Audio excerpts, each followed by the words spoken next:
3 décadas de cultivo, colhendo e lutando contra os estigmas sobre a planta. Cultiva cannabis desde 1988 e legalmente desde 2001 como paciente no Canadá.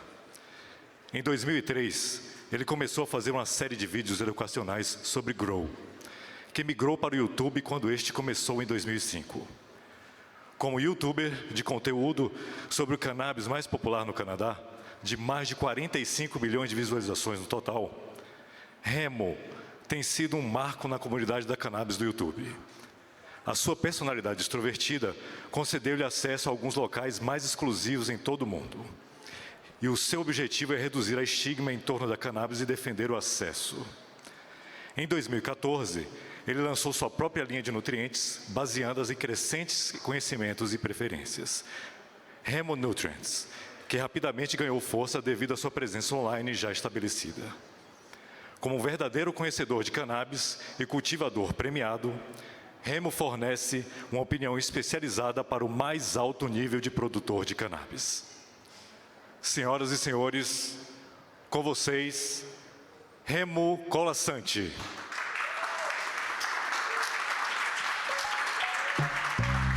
Thank you very much. Thank you. Hey, how you doing? Hello, Sao Paulo, Brazil. How you doing out there? I'm Remo from Remo Nutrients, Remo Brands, Remo Farms. I have many things going on. Eu também sou do YouTube, Remo YouTube. Eu viajo no mundo todo, faço vídeos de cannabis, mas eu não vou falar daqui hoje, vou falar da legalização. Mas antes de falar sobre isso, eu vou falar sobre a maconha médica, que é esse o assunto. E acho que essa é a minha parte favorita, porque quando eu comecei a usar a maconha era ilegal. E nos anos 80 as pessoas iam para a cadeia e eram vítimas disso. E eu sempre achei isso errado. As pessoas que portavam ou usavam a maconha, eu achava que era muito errado. Então, esse dinheiro deveria ser usado para infraestrutura, saúde, sem teto. Esses problemas devem ser resolvidos.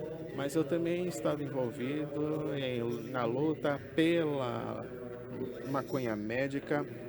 Fui a primeira pessoa a lutar para conseguir isso para mim mesmo.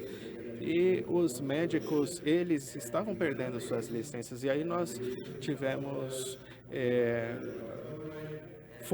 levantamos fundos e lutamos contra o governo. E aí algo aconteceu que normalmente não acontece.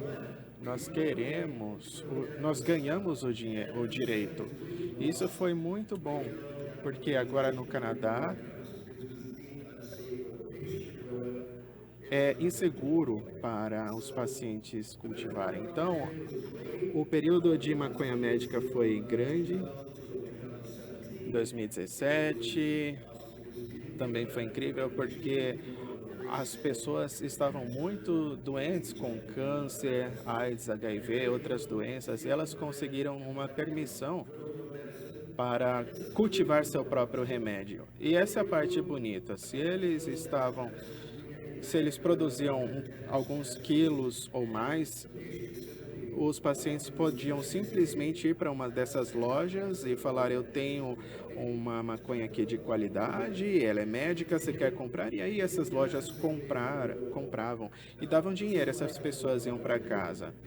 E o dinheiro estava indo direto para as pessoas. Então esses pacientes conseguiam comprar alimentos melhores, aumentar a qualidade de vida, pagar algumas contas, aliviar as dívidas, porque é ruim ter uma dívida, isso deixa você mais doente. E a maconha está ajudando as pessoas de muitas formas, então todos ficaram felizes com isso. E havia lojas de costa a costa e as pessoas que trabalhavam eram pacientes, porque se fuma muita maconha, é difícil você conseguir outro trabalho. Então, lá nessas lojas de maconha, você pode consumir maconha e você pode dar conselho sobre as diferentes opções os bartenders, eles são ótimos conselheiros também. Então, em 2017 ocorreu a legalização e eles se livraram, fecharam todas as lojas ilegais por causa da legalização. E eles no começo disseram que eles só dariam alvarás, 300 a 400 licenças ou alvarás, e deixar a indústria se desenvolver. Então, eles começaram a distribuir esses alvarás e muitas empresas, eram empresas grandes que entraram e havia muito dinheiro. Então, eles conseguiram fazer essas grandes fazendas e eles deveriam ter colocado um limite no tamanho das fazendas. De um lado é muito bom, mas do outro lado é ruim. Eu tenho uma empresa que tem 1,1 milhão de pés quadrados, 26.600 lâmpadas. Eles empregavam 400 pessoas, galpões enormes, era incrível, mas a coisa maluca é que as 400 pessoas que trabalhavam lá ganhavam salário mínimo, e eu tive um problema com isso, porque a maconha, ela é um produto de alto valor agregado, seja para ilegal ou para uso médico. Alguns trabalhadores ganhavam de 20 a 30 dólares por hora. E algumas pessoas agora trabalhavam ganhando menos da metade disso. Então, eu fui falar com esses CEOs porque estavam tirando proveito dessas pessoas. 45 mil quilos de cannabis eram fornecidos no mercado. Então, essas empresas grandes oferecem uma maconha a um preço tão baixo que os pequenos fazendeiros não podiam competir. E eles representam 500 famílias. Então, quem está fazendo um trabalho melhor? Os grandes cultivadores ou os pequenos? São os pequenos agricultores. Eles cuidam melhor das plantas, eles amam cultivar com isso, são atenciosos com os detalhes, mas agora há tanta pressão em relação aos preços. No meu preço, nós temos 100 famílias cultivadoras que no começo do ano o preço piorou tanto que 25 tiveram que fechar. E se continuar assim, não vai mais ter essa produção. Então, também estou envolvido nisso. Eu vi aí esses 10% e 35% de THC, também tem algumas outras flores em outras províncias. Eu tento vender a cannabis que eu cultivo num preço justo. Então, com o imposto e tudo, é vendido a grama por 30 a 35 dólares, mas esse produtor produz a mesma maconha e vende por 19 dólares, quase metade do meu preço. Então, o problema é que muitos dos consumidores jovens, eles não entendem, eles compram a maconha mais barata que é o que eles podem pagar. Então, se não legalizar aqui no Brasil, se legalizar no Brasil, tem que limitar o tamanho das fazendas, senão vai ter esse problema. Outra questão é a qualidade. Eles produzem tanta maconha e essas lojas compram que algumas lojas dessas aí estão vendendo maconha que está parada na prateleira até 6 meses. Eu não quero essa maconha, eu quero maconha fresca para comprar. Então é uma coisa louca. No começo da situação, essa maconha médica, as pessoas se beneficiavam muito mais. E os impostos também são parte do problema daqui. O governo é quem ganha com a legalização, ele ganha tanto do imposto, mais de 25% do imposto. E se eles não resolverem essa questão tributária no final do ano, até o final do ano vão fechar muitos produtores. Então, uma das coisas que eu recomendo também para o Brasil é não importar a maconha. Vocês têm ótimos cultivadores aqui, mantenham todos aqui. cultive as suas próprias maconhas, porque outros países já fizeram isso. Israel, Alemanha, Austrália. E isso aí não mata a economia. Então você precisa que a economia é grande. Todos que estão aqui precisam fazer parte dessa economia. É realmente estranho. Uma das coisas que eu estou olhando aqui na América, porque eles fizeram isso no nível estadual, mas não fizeram no nível federal, é que eles não têm o sistema bancário. Então, mesmo no Canadá, isso também é um pouco difícil. Uma das coisas que talvez vocês queiram lidar aqui é a questão financeira, porque se você quer cultivar cannabis com um trabalho honesto, você tem que chegar no banco e conseguir financiamento como qualquer outra indústria. Isso é o que não está acontecendo nos Estados Unidos, e também você tem os dispensários, você tem $100 milhões, você pode levar ter um cartão e levar aquilo para casa. As pessoas ainda vão podem roubar o seu dinheiro. Você não pode botar esse dinheiro no banco, por exemplo. Então, o sistema bancário, ainda você pode ter um caixa eletrônico dentro do dispensário. Uma das coisas que eu gosto sobre a legalização da maconha, porque não é tudo tão ruim, é que sem a legalização a gente nunca poderia ter essas pesquisas médicas que estão acontecendo. Então, isso é uma das partes importantes. Um dos bons benefícios que nós temos em relação da maconha legal no Canadá é que todas as casas podem ter pelo menos 4 plantas. Então, você tem aí essas plantas enormes, e vocês podem ver essas plantas no YouTube. Você também pode compartilhar a sua maconha, até 30 gramas com qualquer um que você queira, e quantas vezes você quiser. Então, eu posso dar 30 gramas para você, 30 gramas. Eu não estou contando muito. Eu não estou indo contra a lei. Então, eles querem avançar ainda um pouco mais. Você pode viajar com sua maconha. Você pode entrar no avião com os seus 30 gramas, e à medida que você está dentro do Canadá, isso também não é um problema. Mas tem uma outra coisa também que é muito legal. Você pode mandar maconha no correio, sem problema, em envelope especial, que eles vendem, um envelope que previne o cheiro, e dentro do Canadá isso também tudo funciona. Então tem algumas coisas interessantes. Eu acho que algumas coisas, das vantagens de viver aqui, é que alguns aspectos da legalização são bons, mas alguns são ruins. Então vocês têm que abordar isso com cuidado, honestamente. Essa cannabis medicinal é a forma de ir, porque a gente não tem... Mas claro, a gente vai abordar a legalização, mas tem que garantir que existem limites envolvidos. Eu sei que alguém tem alguma pergunta aqui, e eu vou tentar responder algumas perguntas aqui.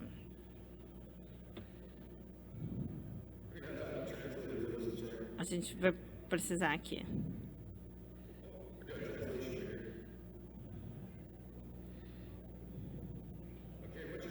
Então, qual é o seu nome? Meu nome é Daniel. Eu vi algumas semanas no Brasil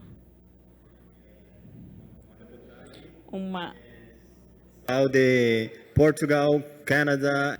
Eu vi que Portugal, Califórnia, que no sul da Califórnia, existe um grande problema pela legalização de todas as drogas em Portugal e na Califórnia. Como você vê isso?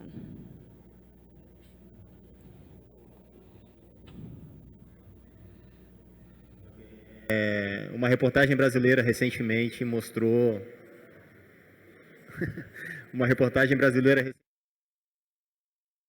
Some countries that legalized all the drugs. Preocupados e voltando atrás, pensando em voltar atrás, porque está dando muitos problemas sociais. E como você vê isso como americano? Okay, in the case of California, Então, no caso da Califórnia, eles só legalizaram no nível estadual, mas não federal, mas é exatamente o que está acontecendo no Canadá. Muitas grandes empresas vieram, e eles são muito grandes, eles fazem uma superprodução e o preço caiu. Então, o mais doido é que a primeira vez que eu vi isso foi no estado de Washington, quando eles legalizaram. Eu tinha um amigo lá, e ele estava envolvido no que a gente falando I-502, que é um projeto de legalização na América, ele estava começando a sua plantação e as coisas estavam indo bem. E no início ele disse que foi ótimo, $5 eu vou vender. Não está tão por grama. E depois, um ano depois, ele perguntei, como é que está? Bom, o governo deu muito mais licenças, eu estou tendo 3,50 por grama. E depois o que aconteceu no ano seguinte, eu perguntei e ele falou, as coisas não estão bem. Eu estou tendo $2 por grama. E por que você realmente só não volta para o mercado negro? $500 por pound, porque eu iria para lá. Uma das coisas que eu nunca vi e que acho que nunca aconteceu no Canadá, porque no Canadá foi $500 por meio quilo. Então, o que eu vou dizer? As pessoas estavam vendendo os pounds por $500. Então, isso não é sustentável. Então, você faz isso algumas vezes, você fica fora do mercado. Claro que isso está acontecendo não apenas no mercado negro, mas também no mercado legal. Se você chegar na loja e você vai ver e diz que essas gramas aqui são $10, para que isso possa ser vendido a $10, o cultivador vai receber $1.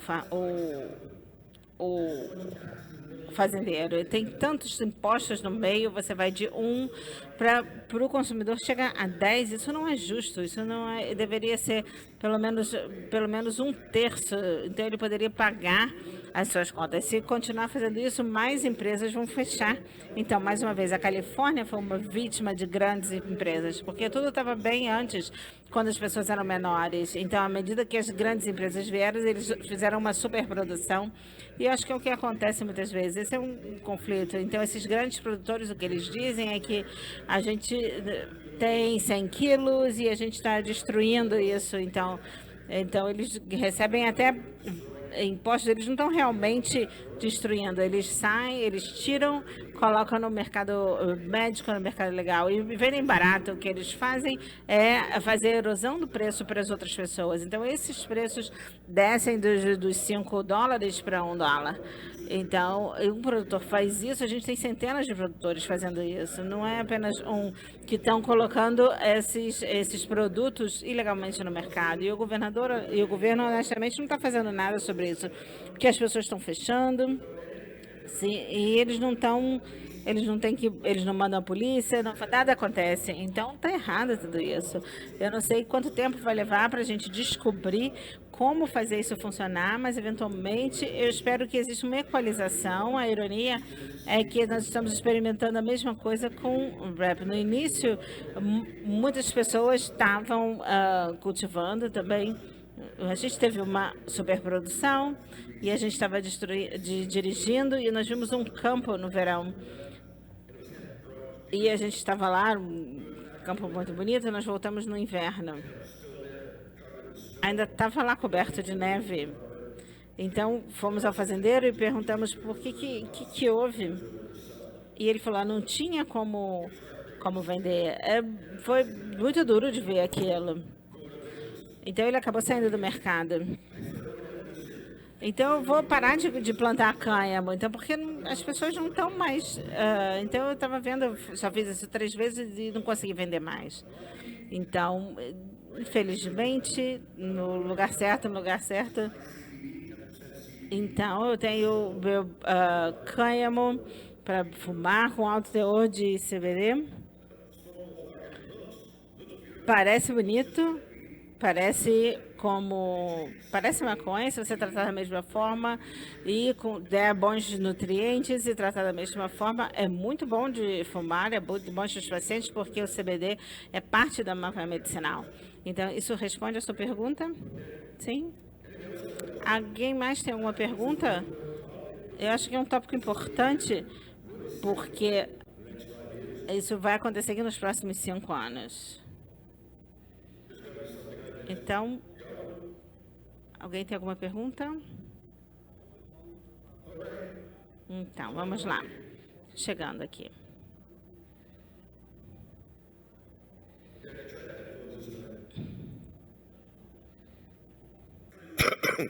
Hey, how you doing? Opa, tudo bom? Prazer. Lucas, obrigado por ter vindo até aqui.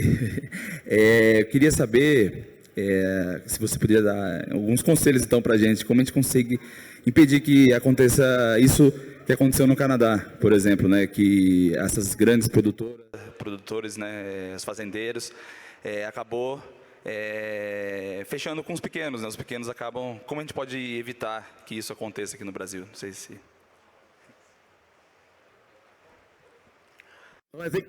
Eu acho que a única forma de fazer isso é fazer o lobby com o governo. Então, você tem que encontrar com o governo local, discutir a legalização e colocar essas ideias para frente. Porque você também pode mostrar para o Canadá e falar, olha o que aconteceu no Canadá. Eles legalizaram e estão tendo esses problemas.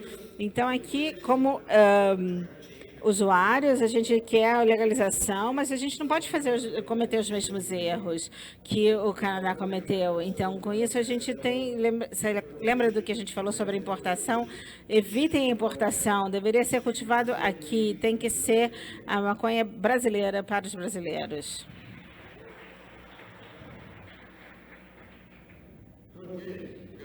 Ok, temos outra pergunta aqui. Temos um segundo microfone, então isso vai acelerar um pouco.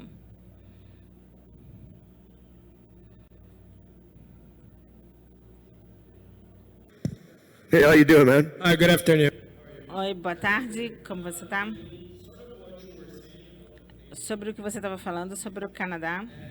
Você estava dizendo a respeito das empresas canadenses. Eu li um artigo recente que disse que as próprias grandes empresas produtoras estão começando a denunciar outras empresas justamente para que daí eles consigam ter maior exposição no mercado.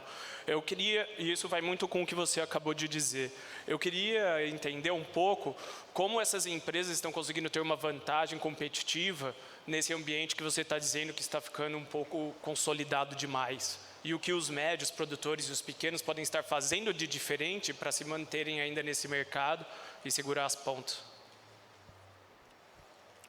Well, honestly, Honestamente, quando você está lidando com grandes corporações, você está lidando com pessoas que só estão buscando dinheiro.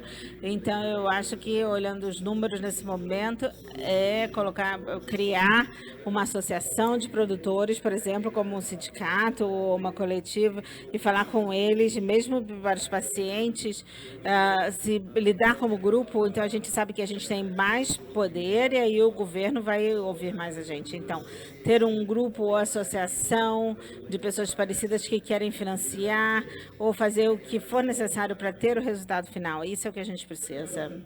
Boa pergunta. Porque sabe o que? Se nós tivermos uma associação de produtores desde o início, iria nos ajudar. Então, a gente agiria antes. O que a gente vai fazer agora? É muito tarde. Alguém mais? Esse é um tópico muito importante. A gente está falando sobre o futuro aqui. Então, eu entrei numa máquina do tempo no Canadá e cheguei no Brasil. Eu venho do futuro.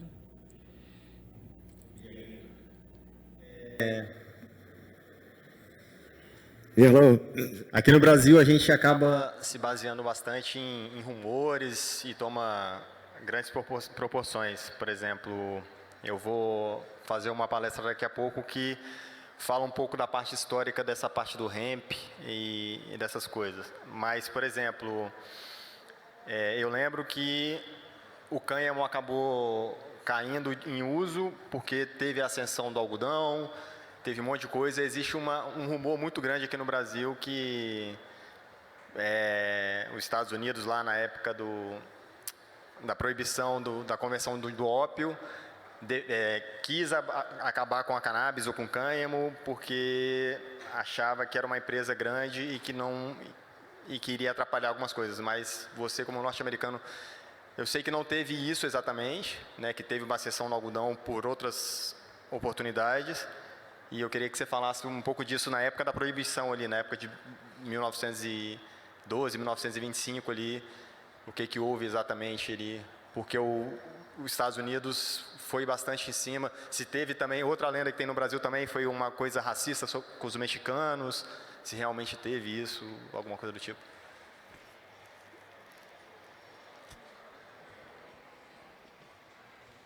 No, it's actually Então, foram razões industriais, por causa disso que eles queriam fazer o cânhamo e a maconha ilegais. Então, a invenção do nylon pela DuPont e o algodão, eles disseram, se você olhar, o cânhamo tem melhores fibras para roupas, para papel, e eles queriam se ver livres disso porque eles queriam ter uma chance de que o nylon pudesse prevalecer e queriam eliminar a competição. Então, também tinha uma questão racista, porque muitos mexicanos iam fumar cannabis e eles eram discriminados. Então, mesmo pessoas, músicos de jazz, também eram discriminadas. Isso está errado. Então, agora, nos tempos mais recentes, a maconha medicinal, quando você aprende que isso é venenoso, que isso vai destruir a sua saúde, que isso vai destruir o seu cérebro, e agora que eu sou um adulto, então é medicinal, então você quer que o governo mentiu para a gente, eles mentiram para todos nós. Mas a gente está aqui para fazer as coisas certas. Então, precisa que a gente conserte essas coisas. Essa foi uma ótima pergunta, um pouco de história aqui.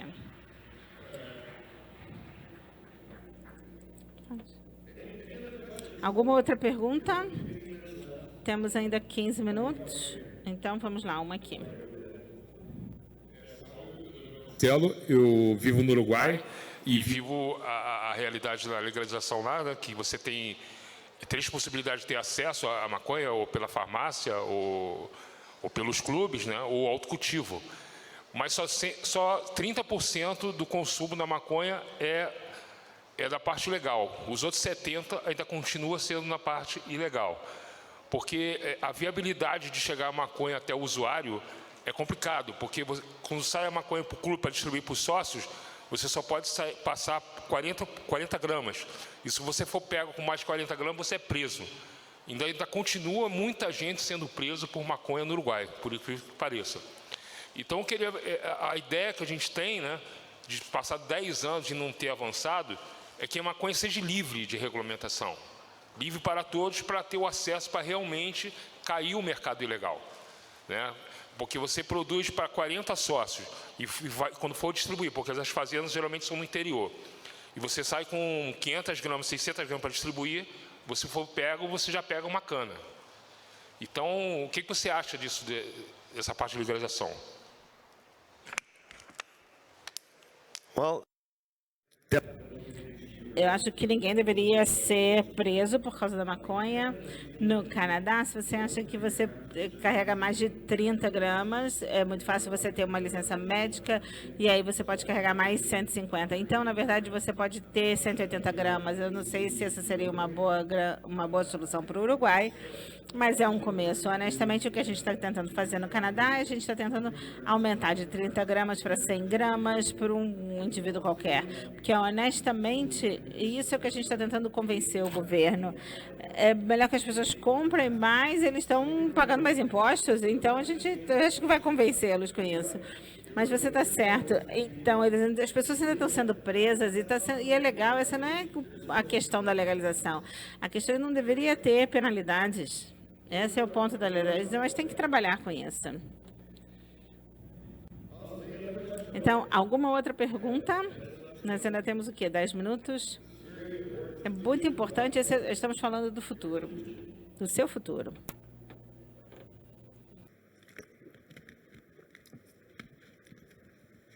Okay, well, you know what? I know we're going to be going out at... Eu sei que está chegando às 4h20, então temos algumas perguntas. Quem que gosta de maconha? Quem adora maconha? Muito mais gente. Então, quero fumar maconha com todo mundo aqui. Então, às 4h20, se todos quiserem fumar maconha comigo, vai ser ótimo. O que vocês acham? Legal. Então, vamos lá fumar um baseado. 4h20 é cedo. Você já fumou um baseado? Sério? Obrigado, pessoal. Essa foi a minha apresentação. Se tiver alguma outra pergunta... Não? Beleza, então terminamos. Vamos lá. lá fora fumar um baseado. O que vocês acham? Obrigado, São Paulo, Brasil. Obrigado a todos.